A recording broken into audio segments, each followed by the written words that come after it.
Hey, this is Matt. Once again, welcome back to the videos of the paid requests. This time for Guillermo. Thank you so much for that. And for those interested in requesting any type of videos, feel free to send it either directly to my PayPal or join my Patreon. Both links are down below in the info box. Now this is for... And this was cool about doing these requests for folks. Number one, for the generosity, thank you. And number two, to hear or watch films I've never heard of before. One of them is Deer Camp 86. Now, I don't want to prop up like, oh, it's a hidden gem or anything, but I was pleasantly surprised and I liked it. I liked it because I liked the story, the sort of morality play. I thought the actors, for what kind of roles they're supposed to play, actually did a pretty good job. It's actually not that badly filmed for a low-budget film. Like the way it looks and some of the camera, some of the...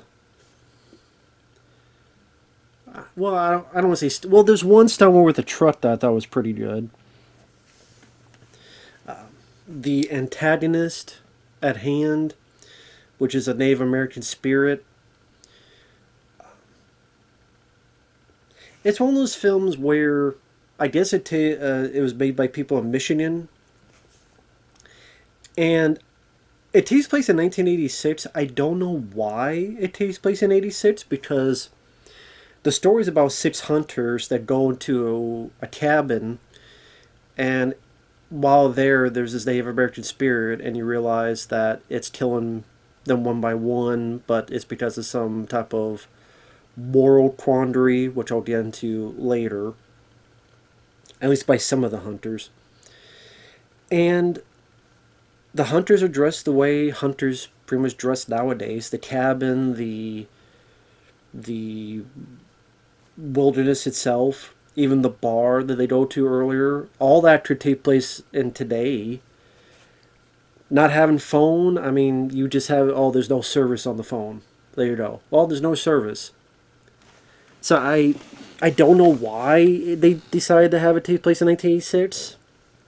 Because it's not like it has 80s synthesizer music, or there's a lot of like 80s lighting, or there's really not a lot that really pumps up the 80s. Maybe twice there's a video camera. There's an old school video camera. Once or twice they use that. But other than that, nothing here really screams. Oh, and a character says, which I thought was pretty funny line, I meant to say. Are we over this racism? It's 1986. But, like I said, with a few tweets, this could have taken place anytime, any year. So I don't know, they just chose 86 just for marketing or what the case was, but... Like I said, there's 6 hunters going on this trip. I think the cast is the reason why I liked the film. Because either they were likable enough or they were quirky, eccentric enough that it made me at least curious to see what would happen within the story. Of the 6 people, you have your lead guy, Wes, played by Noah Lalande. I thought he was actually pretty decent. I thought he was likable enough. He was decent, down-to-earth guy. His acting was actually at least above average. Like, for these low-budget films, I see a lot of them. He's actually pretty good and believable. Like,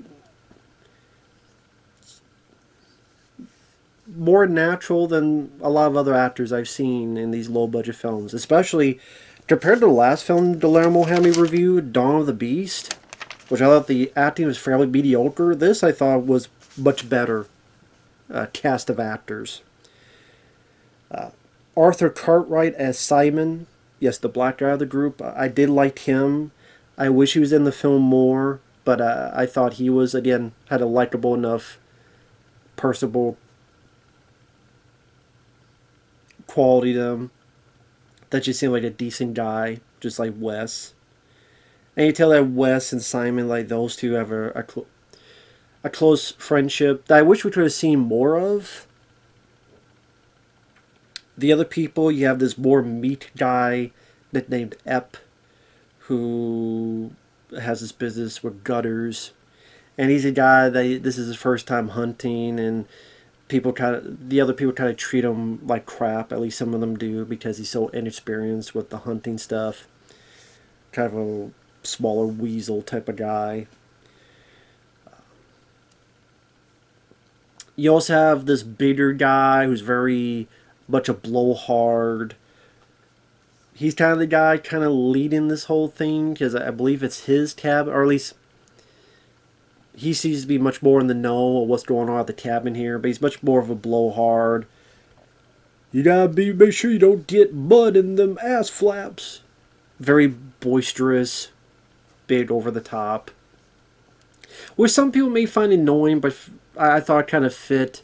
Like that would be a character I would see in like an '80s comedy, especially like a frat house comedy.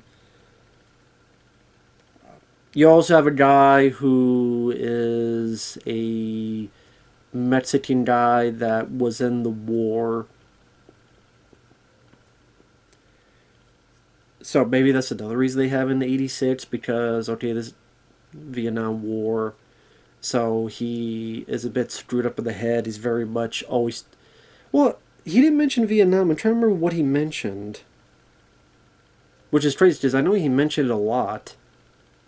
I just forgot the details because I'm bad at that. I apologize.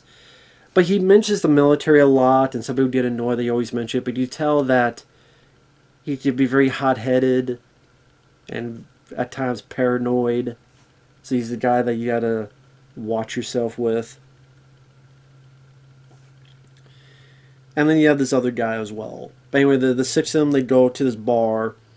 And Wes is kind of liking the bartender, who's his Native American lady, and kind of flirts with her for a bit. And this is when I started to realize I was starting to like the film, is some redneck asshats. They go up to these folks. I just like the line, "Are we over this racism? 1986." You get this bar fight where one gets punched and they spit. Okay, and they did this kind of a fun little bar fight.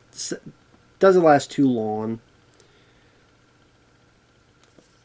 Sadly, soon after the bar fight is over, the Native American bartender lady, she is out having a little break.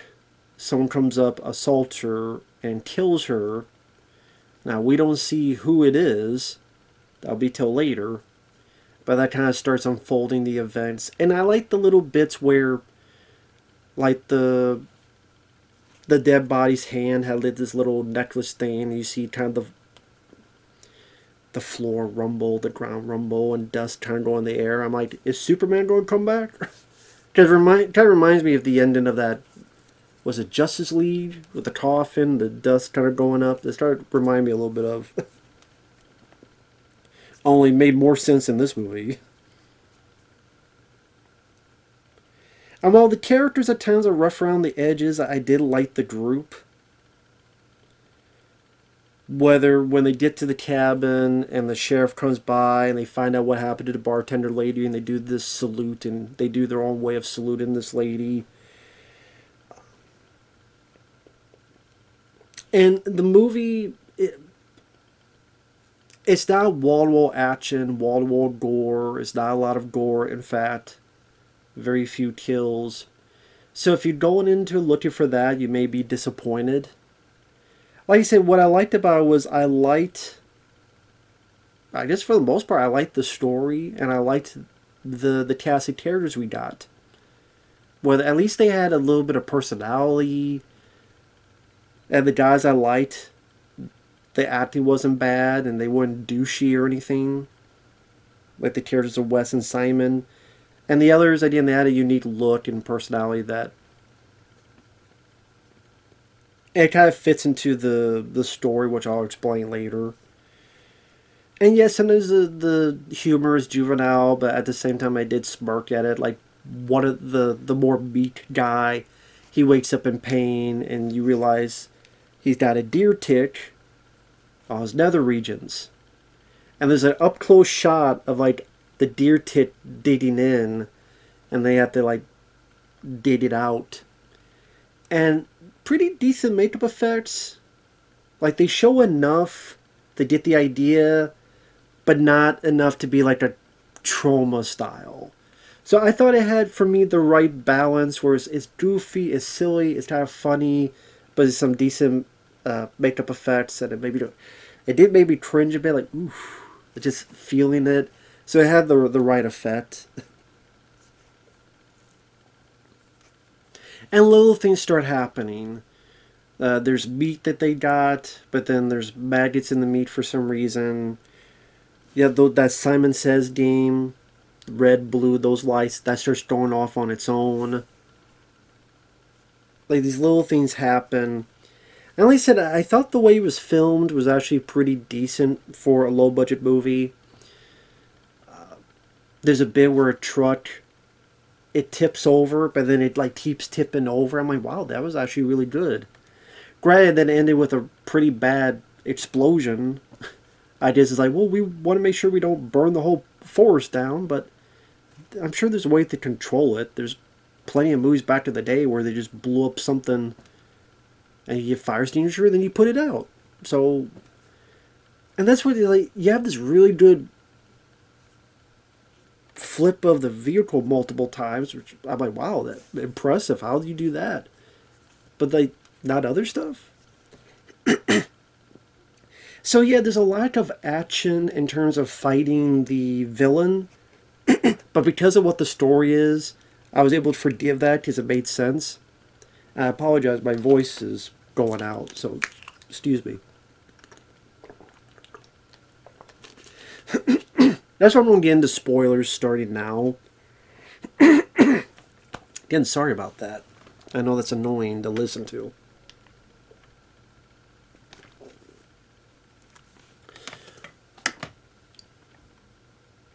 It's a tale about morality. What I mean by that is, the villain is his Native American spirit. And this, I'm trying to find the correct way to word it. Taking the facade of this. Actually, maybe we're actually meant to think that the bartender lady is always this Native American spirit, but from time to time there are locals that will assault and kill. So it kind of maybe puts itself there as kind of bait. And when people do it, then they're going to get punished later on. So if you don't respect the land, and you don't, respect people, and you kill them and stuff, you don't get your just desserts.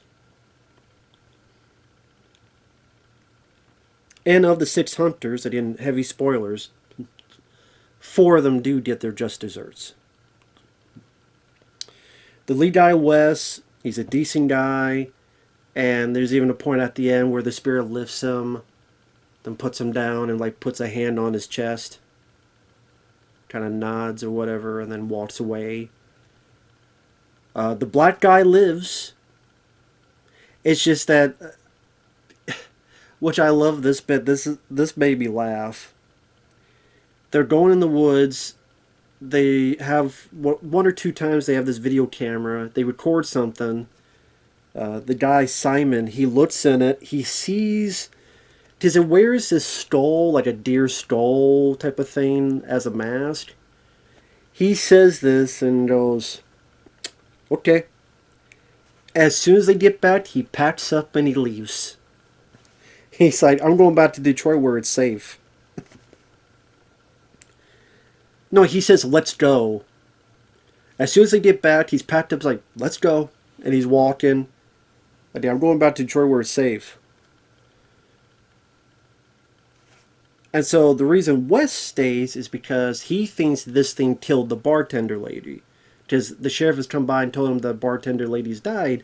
So, Wes thinks, hey, she seemed like a good girl.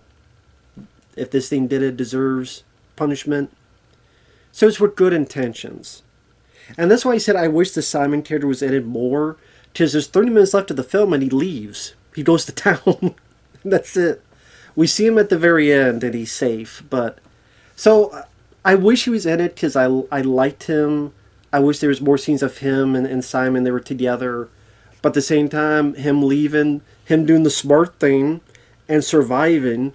I've said that so many times in these movies. Just someone leave and let them survive for being smart and good, and it did that. And I'm like, okay, movie, it's listened to my sensibility. Thank you for that. So Wes and Simon are good guys, but the other four, the meat guy, Ep, he knew something was going on. He didn't know exactly what, but he saw there was a woman screaming for help. He did nothing because he was a coward and he left. So he's going to be punished. The big guy, he's again boisterous, he's blowhard, and he kills a crow for no reason. So he didn't respect the land. Just killed the crow for no reason. So, he's not going to last too long. The guy who's the veteran guy, you're supposed to mercifully kill, but he doesn't. He kills a doe, not a buck, a doe. So he'd kill a female deer, which you're not supposed to, and then decided to take its heart out to be macho, I guess. And plus, he was being prickly, where he's being more paranoid, and there's even a point where I think Wes is going to leave or something, and the guy's like, "You do, and I'll shoot you." Because now he's back in his war mentality, paranoid. I got this mark from someone who was a coward. Oh, you don't be a coward, or I'm going to shoot you. So, the people who die, you don't feel sorry for, because it's part of the moral quandary where it's a Native American spirit getting revenge for what people did to its land or to innocent people. And then the one guy that I haven't mentioned, he's the one who killed the girl.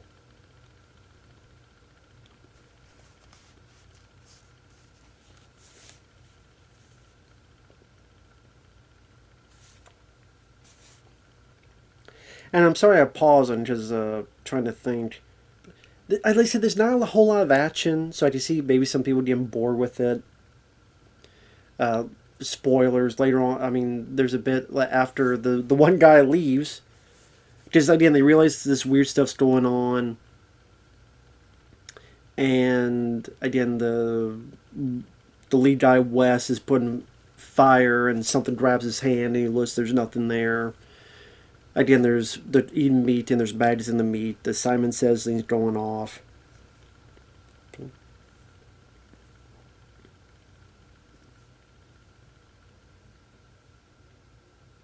Like I said, they go out in the woods, they see something.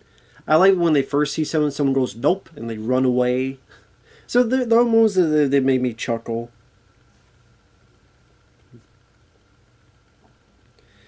There's a bit where the one guy, I think his name's Carlos actually, the veteran, he gets hit in the shoulder with a bow and arrow, so he's got to take the arrow out. The vehicle they have flips over multiple times, which look cool, but then they have like this iffy explosion. I'm like, why do you have the bad explosion? The car flipping was really cool. They make this plan that electrocuted. Someone gets a tomahawk to the head, which I thought was a pretty cool reveal. Because the guy like and turns and you see the tomahawk embedded in the guy's head. I thought that was pretty neat. And when he falls back, it goes through his forehead. One gets a tomahawk to the chest and just pulled into the ground. And one guy they find tied up and gutted, so his guts are on the ground. Decent makeup effects. The killer himself, he gets something thrown at him that he thinks he missed, but there's bleeding. and then he gets killed when he falls. It's like I just you see like a piece of the head on the ground. I don't know. It was a bit too dark, so I couldn't tell exactly what was happening. I think that could have filmed a bit better.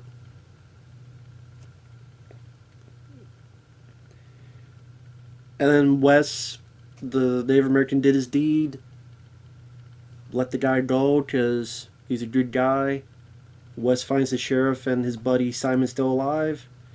They go off to safety. It's many, many years later. Time has changed. There's a new group of people, and you see the same lady as the bartender, and the same thing's going to happen again for people who are the guilty will be punished, sort of thing. So yeah, it's not a hidden gem. It's not something that's like, oh my god, you gotta go seek this out quick. If you like morality tales, if you see the trailer and the characters seem, like I said, I just see people watches going, oh, the characters are too douchey or too unlikable. Again, the ones who were, I thought were entertainingly so, and then there's some I thought were not. The movie went at a pace fast enough that I wasn't bored. It kept me interested to see what was happening next. Like I said, I liked the story, the moral compass story surrounding it. Again, there are moments that made me chuckle, certain character decisions that they made me smile. And because the villain is not really a villain in a way, if you look at it a certain way, that's why I could kind of understand. It's not going to be like Predator or tons of action type of stuff. Um, I think some of the kills could have been a bit more gorier, like the tomahawk to the chest. Maybe could have been a bit more grislier. The last person who dies, I said something to do with a bear trap. I think there's a bit more. Either the way it could have been lit better, or filmed a bit more grandiose. That there's a bit more that could have been done with that kill to make it that much more satisfying to the gorehounds. But I mean, there's a little bit of blood there. But like I said, I liked. I thought it was filmed well enough for a low budget film that I didn't really see a whole lot of shortcomings other than that explosion I mentioned. Like I said, I think just the cast of characters I was interested in and was curious to see what was going to happen. And some, like I said, some of the dialogue did make me laugh with some of the stuff they said. I guess some of the humor was entertaining. And overall, I had a good time. Like I said, there's no reason why it takes place in 1986, or very little reason. You just say, well, he's got to jump ahead in time, so it takes place in the past for the ending there, and some little bits here and there. But I'm just saying, with a few tweets, it could have taken place at any time. I'm sure that's more for marketing, because 80s are big, and retro films that take place in the 80s, they're trying to be big, although not a lot of them really capture that. But overall, I liked it. I had fun for what it was. I had fun for what it was. It was a nice little surprise. So with that said, thanks for watching. Take care, and we'll see you guys later.